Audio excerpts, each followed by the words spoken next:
my advice is to get a financial plan. For the older physician who is nearing retirement, I think now what I would recommend is to sort of, again, seek introspection with their partner if they have one, and go back to what's really important to them in their life, what really makes them happy. What are some words of wisdom you have for younger doctors right now, currently experiencing probably the first market downturn in their investing lives? Welcome, everybody, to Financial Clarity for Doctors. I'm Corey Janoff, joined as always by Rochelle Vander Zanden. I'm here too. And we've got a special guest joining us today. I'll introduce him in a moment, but right now we're recording this on March 27th. We're in week number 2 of our work from home mandate, so we're definitely in a different setup and environment. Don't be surprised if a kid or two runs into the screen if you're watching on video here, or you hear someone screaming on audio, but it's a new normal for us. By the time you actually hear this, who knows if we'll be back to a normal routine by then. Doubt it. We'll try and get this out in the next couple weeks or so.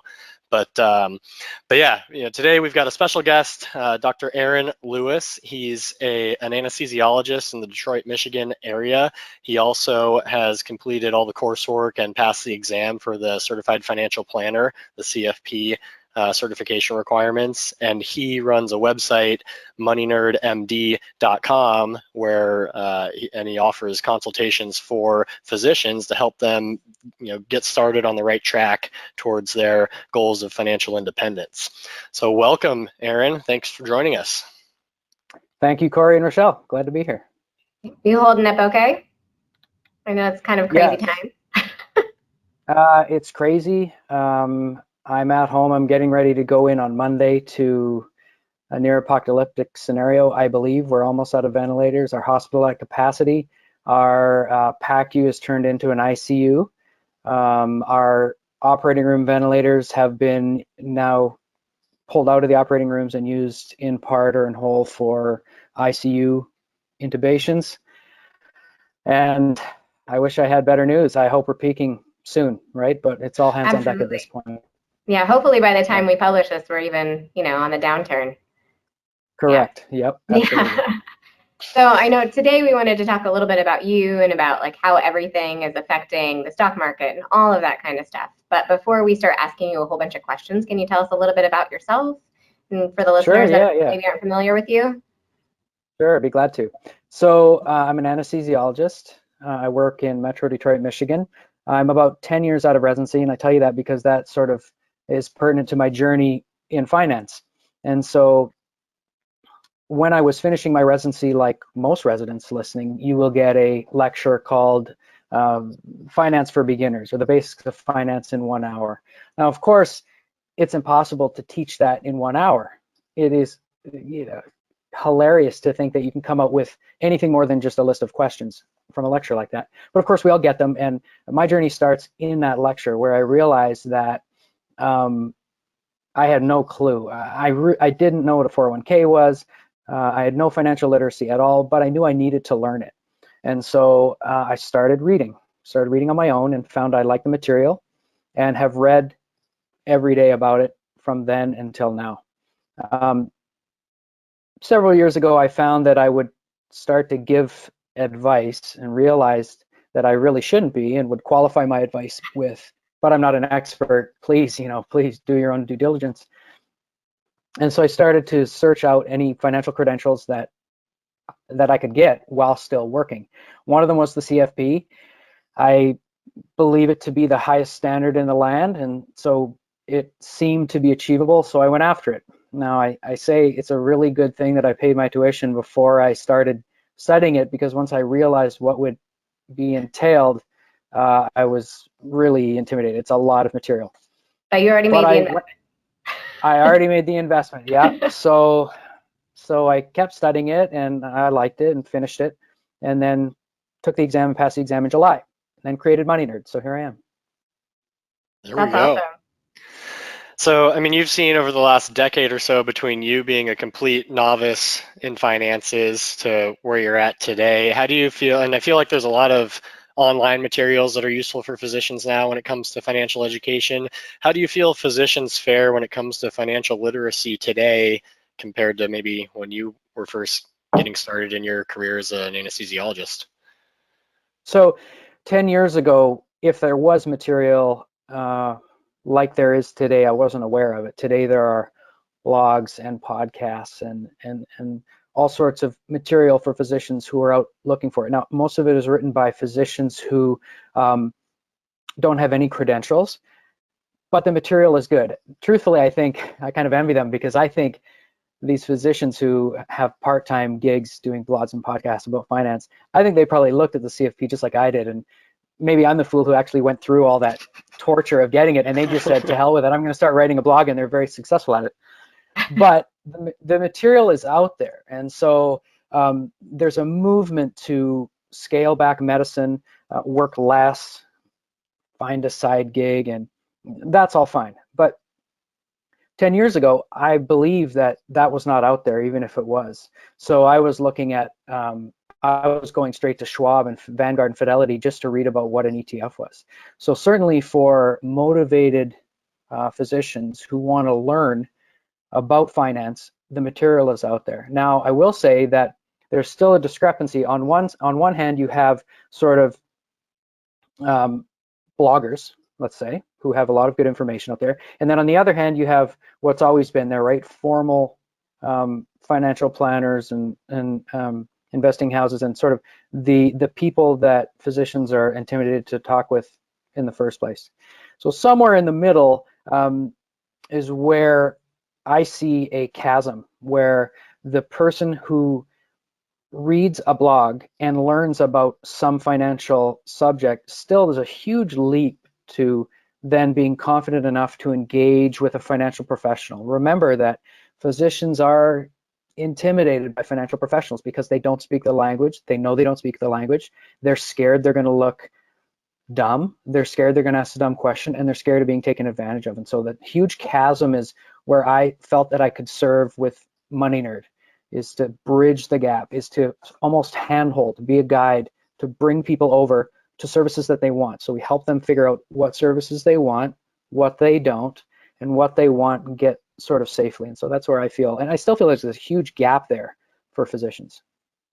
We talk to residents and fellows and people who are not very far along in their career quite frequently. And the assumption is that they don't know a ton about their finances, but I still feel like sometimes I catch myself talking about things that I shouldn't expect them to understand. So even knowing that they might not have that financial literacy, I still get a little bit ahead of myself. So it's good to have that reminder from someone who's been there to just make sure that you're starting with basics and that everyone's on the same page, because I think that's a huge, I think you're right, yeah. And so here's another way to think of it. Every person that you're talking to where you're thinking, oh, I'm using terms that they don't understand that those medical students go through medical school and are taught the exact same thing. That when you're speaking to a patient and you're using terms that are second nature to you, you have to understand that they have no idea what you're talking about. And so they are on the other side of that every day, using language that that is second nature to them, but that the person listening doesn't understand. And so they're also subject to that. Mm-hmm. Okay. What do you think, like, how do you point people to resources? Like, is there anything in particular that you really encourage people to read or to start with? Like, what is that, like, ground zero for people as far as you're concerned? So that's kind of the deliverable of Money Nerd, is that once I get to know the person, what makes them tick, what their priorities are, what they want, what they think they want to do it themselves, right? What they don't, then I can guide them. So I have a long list of resources that I vetted, and some of them are very simple. Some of them are just links to posts or to sources where the information is written in a way, just like you said, which is digestible. And so for me, it depends. It depends on what comes from the interaction with the client as to what I think they should read or who they should talk to or where they want to go with it. Again, some of them come out of the experience saying, yep, all right, I am certain I want to do all this on my own. And then some of them are saying, well, I thought I wanted to do it on my own, but maybe I want help. Maybe I just want to use my time with my family. And so it depends. It just depends on the person. That's our favorite answer to every question. It depends. So what are some of that, the, oh, go ahead. Yeah. I was gonna say, what are some of the tools or resources or maybe reading material that you feel have helped you the most get organized and feel comfortable with your own finances? Well, so I'm the epitome of a do-it-yourselfer to a fault, right? That's part of the reason that I'm trying to intervene with other physicians who you think you're a do-it-yourselfer, and you might be, but you really got to give it some thought. And so the resources that I use, obviously the CFP curriculum was hugely influential, and that came, like if I've been on a 10-year journey, the CFP curriculum came in year 8, so it was late. It was a late edition, but it was definitely the most valuable to really crystallize what I needed to do my own financial, go on my own financial journey. There's a certified financial planner, his name's Justin Harvey, who has been very influential in anesthesia and pain circles, very knowledgeable, giving of his information and help. And so I found him to be very valuable. White Coat Investor has a lot of material he's put out there in the world. I think oftentimes he views everybody by default as a do-it-yourselfer. And when I'm in front of people in a room, I ask them all to, they've all heard of his book and they want to know whether I think they should read it. And it's full of great material, no doubt about it. But I tell them all that, you know, I recite the title of one of his books, which is, you know, Fire Your Financial Advisor. And then I say, okay, so that's the advice today. Fire your financial advisor, ... and do everything on your own. How does that make you feel? And they all put up their hand and say it makes them feel tremendous anxiety. So that advice of fire your financial advisor is good for some people, but not everybody. And it's a bit misleading from a position of authority to tell people what they should and shouldn't do. If I don't know you, I shouldn't be telling you who to fire and who to hire, right? Again, this is one of the reasons why I created Money Nerd, is to help someone figure out on their own. Physicians are smart, and if they're willing to be introspective, they can find out on their own who they should fire and who they shouldn't fire. Yeah. I think he's even admitted, like the White Coat Investor on blog post, that he's trying to be provocative. Like he doesn't necessarily think everyone should fire their financial advisor, but he gets a lot of traffic by titling things that way. And yeah, he's been very successful. And again, yeah. he has a wealth of material, which is very valuable. And so that wasn't there. I think he started in 2011 or 2012. So in 2010, it wasn't there for me to read, or I certainly would have probably read everything that he put together. Yeah. What are some of the most important things that you think doctors should do to try to achieve their long-term goals? And obviously this has to be a very general list and it won't be applicable for everybody, but what have you seen that works well? I would say my advice is to get a financial plan. Now, what does that mean? Or not what does that mean, but how do they get it? There are do-it-yourself tools. Go nuts. If you want to start to dabble, it's easy. Just Google it. There are lots of resources where you can start to chip away at what looks like a financial plan. You can do it on your own. You can do it with help. You can hire a financial planner on an hourly basis to get a financial plan done, or you can embrace the benefits of a full court press financial planner in your life. It's up to you how you want to get it done, but get it done.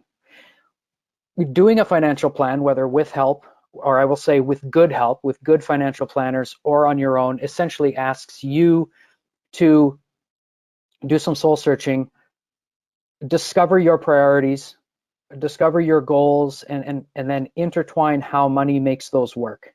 That's sort of the basis for a good financial plan, is soul searching, right? And so that is essential for anyone to get their financial priorities in order. Yeah, that's one of the things that I harp on a lot in, I guess, in our episodes and also the blog posts that we write, is just what are your goals, what's important to you, because that's going to ultimately guide all of your decisions. Right, and that's financial planning done right, is when the person's own priorities and goals take center stage. Yep. What are some words of wisdom you have for younger doctors right now, currently experiencing probably the first market downturn in their investing lives? So, understandably, they're feeling terror, and it may sound insensitive, but I would love to be them. Why would I say that? Uh-huh.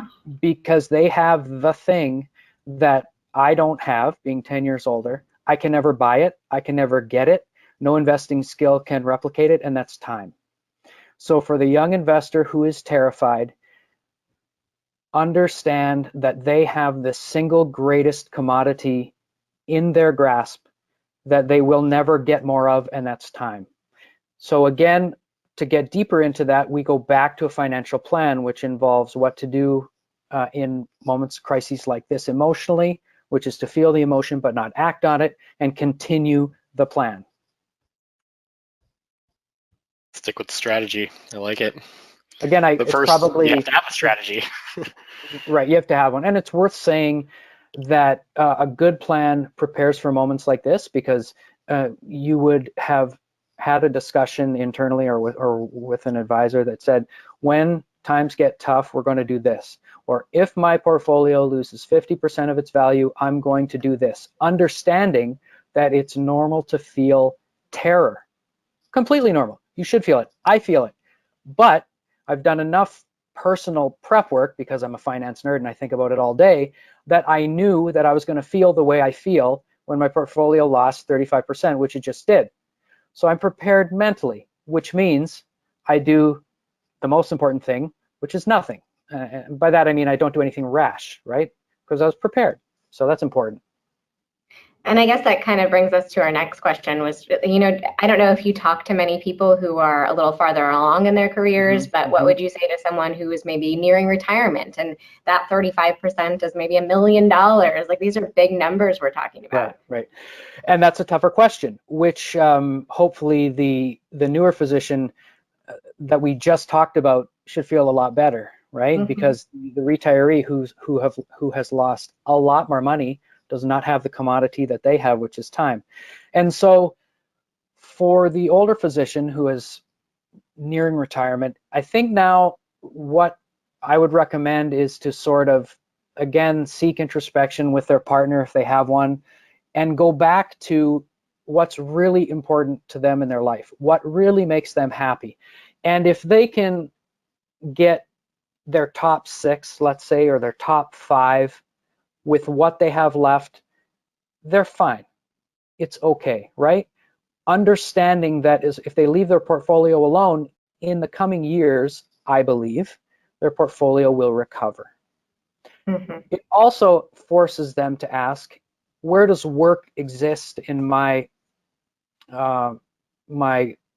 where I get my happiness or fulfillment? And so for me, I would like to do anesthesia even one day a month, even one day a week, very late in life. And so if they're about to retire, but they find that they enjoy work, keep working. I mean, there's profound data that shows working, it'll seem obvious to your listeners.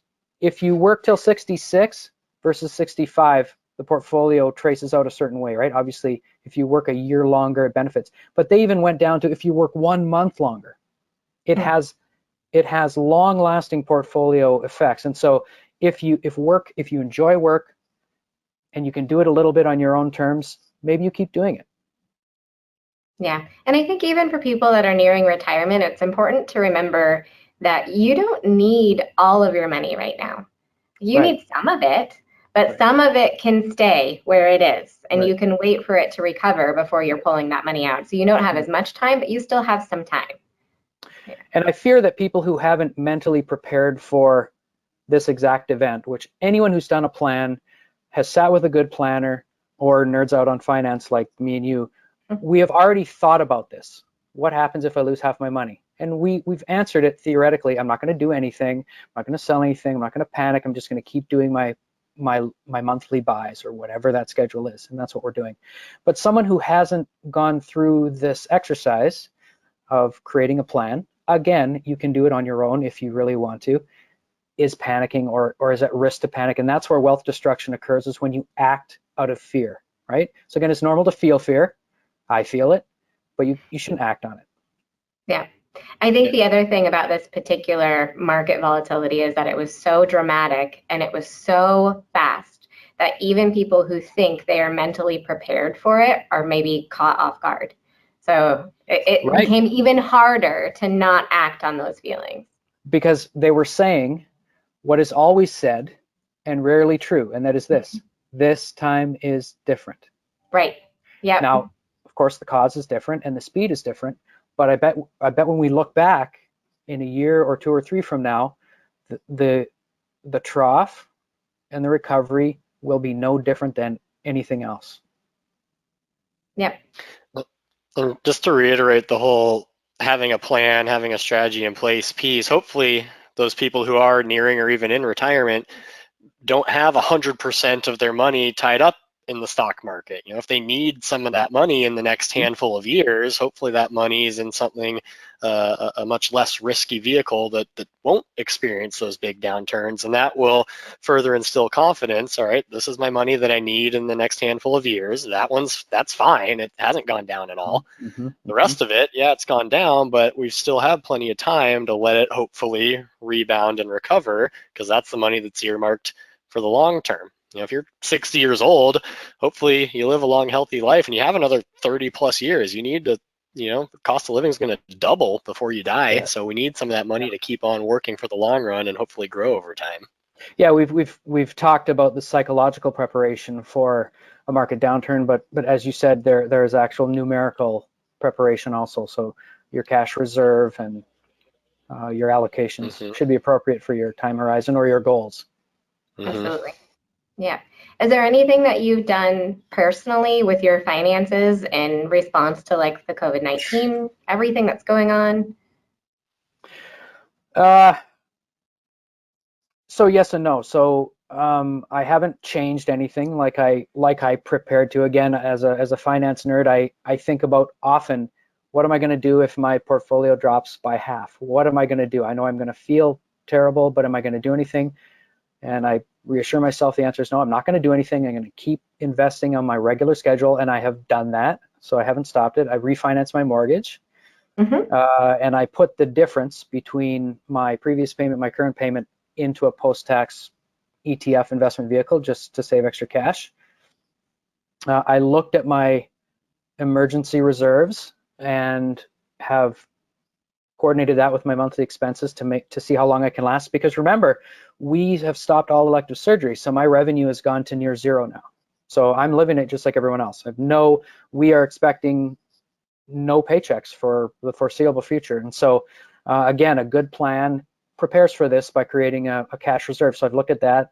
I have, at least 90 days cash to survive. Tightened our belt a little bit, right, for non-essential spending. There's nowhere to go and spend it, but no traveling, no spring breaks canceled. yeah, but that's what I've done, right? Yeah. I mean, I'm still saving money and investing money as I was before this all started. Yeah, I think you're right that, we don't want to touch our long-term allocation, because obviously if your goals haven't changed, you shouldn't be changing that dramatically. But there are absolutely things that you can do in an economic downturn that make sense, like refinancing your mortgage or your student loans, or, there's some weird things going on with student loans right now that make that less applicable. But yeah, there's lots of other things that you can do to put yourself in a good position as we come out of this, because we will come out of this too. Right. Even rebalancing retirement accounts, tax loss harvesting, taxable accounts. Right. Yeah. But ultimately still within the confines of your goals and strategy that hopefully is already in place. I mean, we kind of already touched on it, but preparing, how can people prepare for market movements that are this dramatic? Well, so like we've touched on, which is what finance nerds do in their spare time, and what you would do with any client, is walk them through. Let's say you were meeting with a client 6 months ago and the market was touching all-time highs like it had done for the months leading up to, and like it did for the next 3 months. And they feel great, and yeah, of course I'm going to invest this and it's going to go here, and they feel good. You would want to stop them and say, okay, if next month this loses half, do you understand why we're going to want to continue our basic strategy? And you need to walk them through the preparation about about what you're going to do during volatility, but also as important, how they're going to feel. You need to remind them, do you understand you're going to feel like the world is ending? If you turn on the news, the economy's crashing, your friends are going to be selling everything. You're going to feel the world is imploding, and you have to close your eyes and imagine it now, because if you call me and ask me what to do, I'm going to say nothing, absolutely nothing. And you can't think that I'm frozen in fear, that I'm not acting, but this is a planned strategy to get you through on the other side in good shape, actually, right? Like, I'm not saying you're just trying to limit damage. You're trying to limit damage on the downside, but you are actually targeting a strategy that will lead you to have made money in the long term. That's the other amazing part of it. This is not a turtle strategy where you're hiding. You are dollar cost averaging all the way down along the bottom and back up, and you will be in a better place. So you can't panic. Yeah. So dollar cost averaging, for those that don't know. Yeah, I thought I should explain it. Yeah, you put the same amount of money into the market, and over time, those share prices are going to vary quite a bit, and you get to buy more shares at a lower cost when the value is down. And so over time, that's a really effective strategy, and that's what your retirement plans do, because you put in the same amount of money every month. Like there's lots of ways that you can kind of make that happen automatically, so we're not messing with it too much. If you're listening to this podcast and you are committing to looking up one term on the internet to learn one thing to get your journey started, I recommend you look up dollar cost averaging and understand it. It will really be a great first step. Google it. Google it. Yep. A good simple explanation. We'll pretend toilet paper right now. Let's say you go to the grocery store and you plan to spend $20 every month on toilet paper, and let's say the Costco bags are $20 a pack, make it simple. Well, if toilet paper drops by 50% to $10 a bag, but you still plan on spending $20, you're going to buy 2 bags worth of toilet paper, and you'll have more toilet paper for the same price that you originally planned on spending. So same thing with your stocks. When your stocks are on discounts, keep buying the same dollar amount, but it'll just increase the quantity of shares that you're purchasing. Yeah. Hot commodities. Wish toilet paper was available right now. Oh my God. So Aaron, I think this is not like a general answer, but when do you usually think it's appropriate for people to seek out like financial professionals or, any kind of advice beyond Googling it? Well, so if I've done my job correct, then the client is realizing on their own, I want help with this, I want help with that, or I want help with the whole thing. And so again, that's really the targeted mission of Money Nerd MD, is to help the physician get there on their own. And so I can certainly tell them if they just tell me, look, just tell me what I need to do. I can do that too, but a smart physician can get there with some basic questions and discussion about what may be worth their time. And sometimes it's just a basic economics. I ask them, how much can you make per hour? And they tell me, and they say, planning is cheaper. Just get planning. It's worth it for you to work and make X and pay less than X for planning. Sometimes it's that simple, but most often than not, it's more nuanced about them, what their goals are, how much time they want to spend with their family, if they enjoy some of the financial management aspects. Some of them just like it. So it's quite nuanced, but again, if I've done my job right, they're confident that for the first time in their life, they're confident that, okay, I need this. And then it's a matter of leading them into the arms of a trusted professional, someone who won't take advantage of them. That's their other big fear, by the way. Even if they know what they want, they're still worried about being taken advantage of. I get that. We try to be really transparent with our clients, and I think that helps. Like literally, this is how we get paid. Yeah. So when I do this, I'm getting paid. And I think just people knowing that is really helpful. Right. Of course. I looked on your website. You have really good transparency of your fees, and that of course is one of the things that I teach them about compensation mechanisms and fee only and fee based, and how advisors make their money, what the going rate is. And so this is required curriculum for my clients, is learning compensation mechanisms. Even though I will usher them into people that I trust, I want them to understand how they're being paid, what the market says they deserve to be paid, what good advice is worth, and so it's of utmost importance. It's probably one of the things, if I could teach a single concept to every medical resident in the country, it would be basically understanding compensation mechanisms, and just so that they could make a good choice.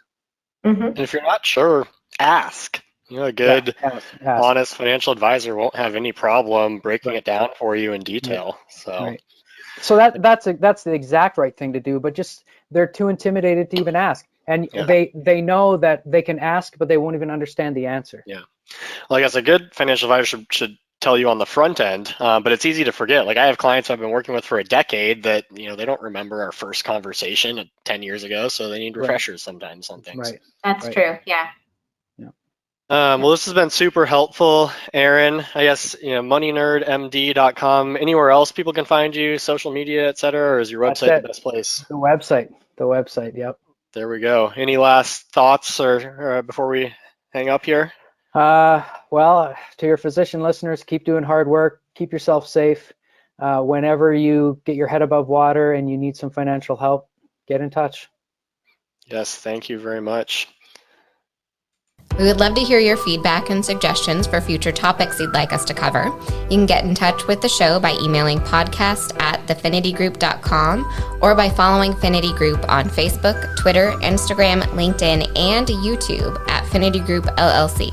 You can follow me on Twitter at Corey Janoff CFP, Instagram at Corey Janoff, or on LinkedIn under my name, Corey Janoff. You can follow me on Twitter at Rochelle Finance, or on Instagram, Vanderzanden Rochelle, or on LinkedIn under my name, Rochelle Vanderzanden. Check out all of the podcast episodes on the finitygroup.com/podcast, on our Finity Group YouTube channel, or your favorite podcast app. And don't forget to check out our Financial Clarity blog at thefinitygroup.com/blog. Thanks for listening to this episode of Financial Clarity for Doctors by Finity Group LLC.